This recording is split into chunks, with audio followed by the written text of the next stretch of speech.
Hoy, mauntog ka dyan. Hindi, nahulog ako dyan, baka makatingin.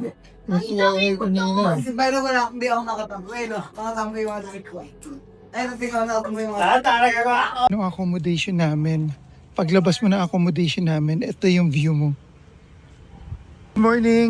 Baka hindi tayo gano'ng makapag-vlog ngayon. Bumili ako na, ito yung isa sa pharmacy dito sa Vietnam. Bumili ako ng gamot, Bioflora, and Orisol para kay Santa dahil nagtatai si Santa at nagsusuka. Ngayon, kagabi yun. And then si Gabi, ngayon namang umaga. Kaya naparush kami dito. Buti nilang mura ang Grab dito. From our place, going here, mga nasa 90 pesos lang yata. Tapos itong pinamili ko, all in all total siguro mga nasa isang box ng Bioflora and Orisol, siguro nasa 350 pesos lang to. Nag-rent ako dito sa Vietnam. It's an e-bike for only 150,000 doon. Yes. It's e-bike, it's a VinFast. Ang bait nito ni ate. So right after ng video, tinuruan niya ako kung paano mag-check ng battery, paano mag-charge. Meron kasi itong stock na battery and meron siyang extra battery. May range pala ito na 25 kilometers para sa stock battery and another 95 kilometers para sa extended battery niya.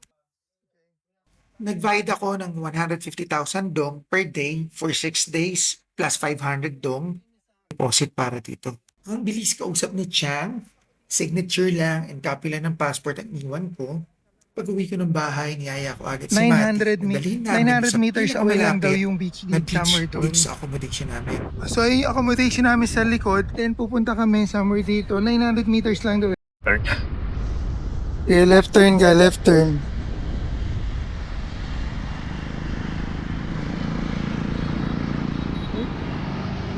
Ito nasa background namin, Hyatt Regency ito.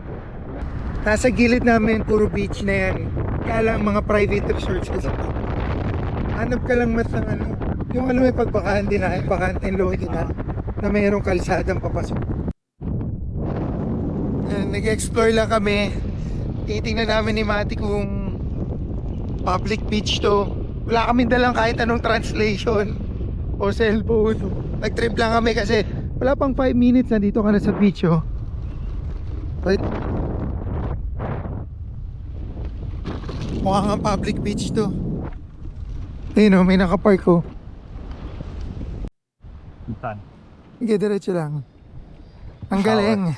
Dito sa public beach nila may dressing room for the girls and the boys. Tapos merong CR. Sige, ikot mo lang. Ayun, oh, dressing room to. Wala akong nakikita ang shower room. Hindi, yung kabila yung shower room. Yun, ito shower room. Ito na yung beach, oh. Tignan nyo yung sand nila rito. Mapino. Ang sand nila parang kulay sa canyon ko, pero mas pino to. Yan yung beach nila.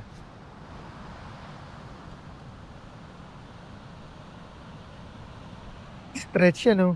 From there to there. Kung ano yung mga beach ng Hyatt Regency, kung ano yung mga exclusive na resorts dito, yun din yung beach na nandito.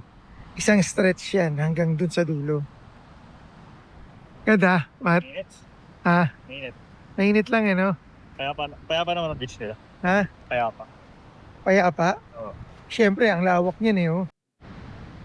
Ang laking bagay pag merong e-bike dito. Itong public beach na to, nasa gilid lang to ng Hyatt Regency.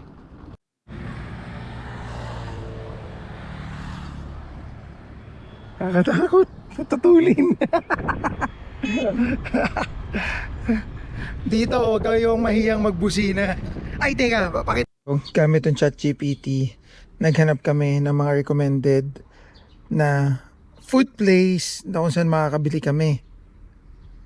Okay, nagpa-generate ako sa kanya, katulad niyan. Nagpa-generate ako sa kanya ng mga mapa, searchable and then clickable, para malaman namin kung ano yung pinakamalapit sa accommodation namin. Andito kami sa Mercy area na to, eh. Ang sabi kasi dito, babe, layuan mo daw yung beach area. Kasi mahal daw doon sa beach area. Si ChatGPT alone, pwede nyo gawing mapa rin yan. So mag-generate lang kayo ng link sa kanya. ChatGPT generate, doon sa search mo, mag-generate ka rin ng link para ikiklik ko na lang. Ganon ang pwede nyo sabihin sa kanya. Para hindi kayo mahirapan kung naghahanap kayo ng mga restaurants na malapit sa inyo. Bili tayo. Yun talaga kinakain ng mga local dito. Nagsawa na kasi sa noodles at banh mi yung mga bata at hindi sila kaya nabubusog doon. Kailangan ulam. Kailangan ulam talaga. So yan ang goal natin ngayon. 7 kilometers, biyahe tayo. Ito yung beach na pinuntahan namin kanina ni Mati Babe. Ito, lapit lang oh. Ayan, dyan. Ayan oh. Dyan. Ngayon nandito kami sa parang highway dito sa Danang, Vietnam. Nakakita kami rito bilihan ng ulam malapit sa may intersection, pero mga 2 kilometers away dun sa bahay namin. Ito yung pangalan nyo, Quan Computin. So meron siya mga ulam-ulam dito. Bumili kami, nasa 100,000 dong. So equivalent siya ng 230 pesos. Apat na yan ha. Apat na ulam na marami na merong side dish.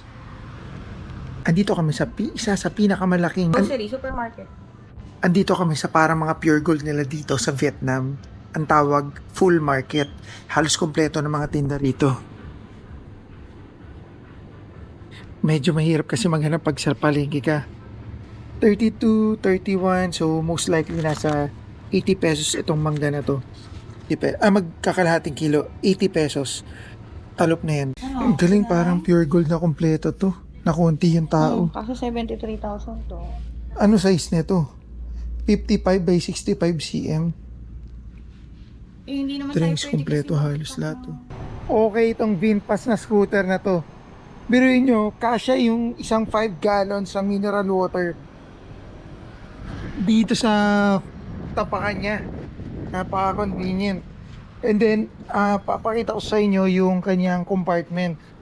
Sa kanyang compartment, andito yung kanyang battery. Kasi meron ka pang isang compartment doon. Pwede mo rin lagyan ng... Okay to Medyo matulin din kanina. Angkasan kami, tumatakbo rin kami ng 44 kilometers per hour. So, hindi na ako nakagawa ng another footage kasi bandang tanghali, nagkasakit na si Santa, si Gabi, at ako, nagkaroon kami ng stomach flu. Hindi na kami nakalabas niyan. Bali, day 5 na kami nakarecover. Watch niyo yung susunod na video na gagawin ko. Parang day 5 adventure namin. If you are a fanatic ng mga hiking, bundok-bundok, panoorin mo yung susunod na video gagawin ko. Dahil super adventure ang napuntahan namin dito sa Danang, Vietnam, which is 5 minutes away lang sa accommodation namin.